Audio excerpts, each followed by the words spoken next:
சட்டக்கடைய நேயர்கள் அனைவருக்கும் வணக்கம். நாம் இன்று பார்க்கக்கூடிய சட்ட தலைப்பு என்னன்னு பார்த்தீங்கன்னா, எஸ்சி எஸ்டி ஆக்டின் கீழ் முன்ஜாமீன் பெறலாமா அப்படின்றதான். அதாவது எஸ்டி எஸ்டி அதாவது வன்கொடுமை தடுப்பு சட்டத்தின் கீழ் நம்ம முன்ஜாமீன் பெறலாமா அப்படின்றதான். இந்த இடத்துல கொஸ்டின் என்னன்னு பார்த்தீங்கன்னா, முன்ஜாமீன் கிடைக்குமானா கிடைக்காது, அதுக்கான ஒரு வழிமுறையும் இல்லை.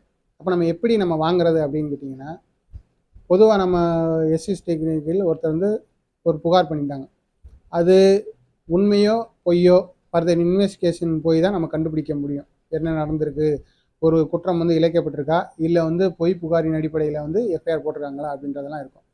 அப்போ பெயில் தரப்படலாம், சாட்சிகள் வந்து அவருக்கு வந்து குறைவாக இருக்குது, முன் வழக்குகள் கம்மியாக இருக்குது அப்படின்ற பட்சத்தில் அவருக்கு பெயில் கொடுக்கலாம். அப்படின்ற பட்சத்தில் முன்ஜாமீன் இல்லை அப்படின்னா என்ன பண்ணுவாங்கன்னா, உடனே அவர்கள் என்ன பண்ணுவாங்க, மாண்புமிகு உயர்நீதிமன்றத்தில் போய் ஒரு எஸ்சி எஸ்டி ஆக்ட் டைரக்ஷன் சொல்லி ஒரு மனு போடணும். இந்த மனுவின் அடிப்படையில் இவங்க நீதிபதி பரிசீலனை செஞ்சு அந்த பெட்டிஷனை அலோவ் பண்ணிடுறாங்க.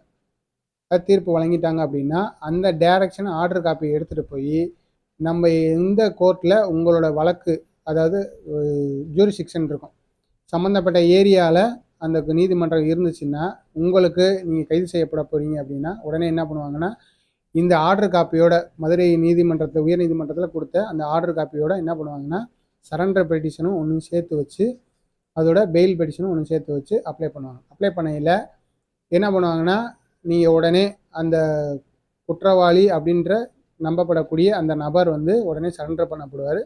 சரண்டர் உடனே என்ன பண்ணுவாங்கன்னா, பெயில் அப்ளிகேஷன் உடனே சேர்த்து கொடுத்துருவாங்க. இப்போ சரண்டர் பண்ணுற அன்னைக்கே என்ன ஆகுனா அவரை வெளியே எடுத்துடலாம், அப்போ பெயில் கிடைக்கும். ஸோ ஏபின்ற விஷயம் வந்து எஸ்சி வன்கொடுமை தடுப்பு சட்டத்தின் கீழ் இல்லை, எஸ்சி எஸ்டி ஆக்டின் கீழ் இல்லை.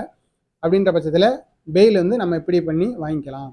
அது வந்து அந்த அஃபென்ஸோட சீரியஸ்னஸை பொறுத்து தான் உங்களுக்கு வந்து இதெல்லாம் கிடைக்கும், அந்த பெயில் கிடைக்கிறதே கிடைக்கும். இல்லை ஒரு தாழ்த்தப்பட்ட சமூகத்தை வந்து ஒருத்தன் வேணுக்குன்னே இப்படி அலக்கழிக்கிறான் அப்படின்ற பட்சத்தில் அவனுக்கு ஒரு தண்டனை கண்டிப்பாக கிடைக்கும், பெயில் கிடைக்கிறது வாய்ப்பு கம்மி. இல்லை பொய் வழக்கு போடுற வந்து முயற்சிக்கிறாங்க, அவன் ஒருத்தர் நல்ல பையன் தான் அவன், இருந்தாலுமே அவனை பயமுறுத்துறதுக்காண்டி அவன் மேலே எஃப்ஐஆர் போட்டு இந்த மாதிரி காவல்துறையே ஒரு ஏற்பாடு பண்ணுது அப்படின்ற பட்சத்தில் இதெல்லாம் உங்களோட வாதமாக இருந்துச்சுன்னா அதை முன் வச்சு என்ன பண்ணலாம், ஈஸியாக வந்து நீங்கள் பெயில் வாங்கிக்கலாம்.